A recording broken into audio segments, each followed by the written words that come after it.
2008-ci il 9 oktyabrda istifadəyə verilən İmaməddin Nəsiminin adını daşıyan stansiyadayıq.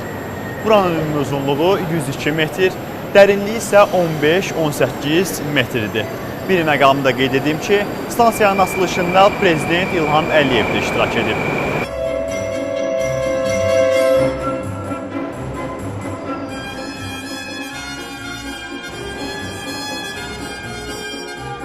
Platformanın işıqlandırılmasında milli ornamentlərdən istifadə olunmaqla 8 guşəli ulduzun içərisindəki şəbəkə daxildən işıqlandırılıb. Stansiyadakı 8 guşəli ulduz elementi yalnız tavanda deyil, həmçinin döşəmədə də istifadə olunub.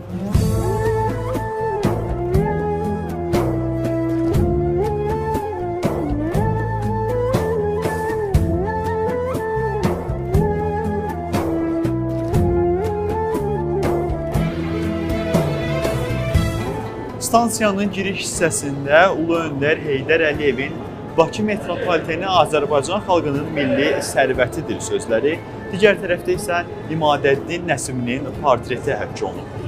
Məndə sığar iki cahan, mən bu cahana sığmazam sözləri ilə xalqın yaddaşına həkk olunan İmaməddin Nəsimi 14-cü əsrdə ehtimallara görə Şamaxı şəhərində doğulub.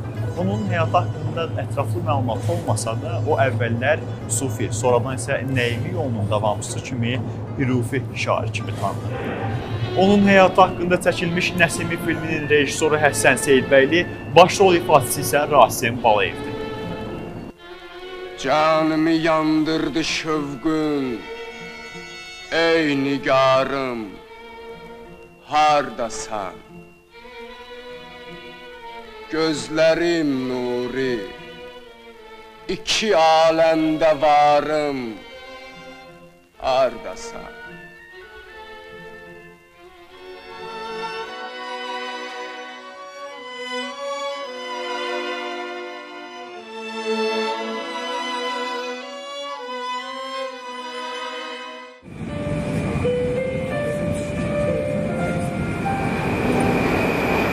Gül açdı, bahar oldu.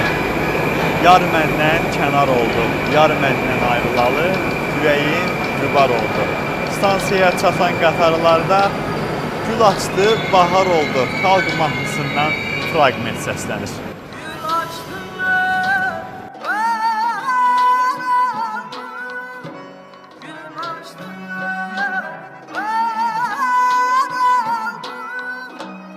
Əziz Bakılılar və şəhərimizin qonaqları, bugün sizə yalnız Azərbaycanda yox, əsərləri ilə bütün dünyada tanınan Nəsiminin adını daşıyan stansiyadan xəbər verdik. Bir məqamda diqqətinizə çatdırım ki, 2019-cu il ölkəmizdə Nəsimi ili olaraq tanınır.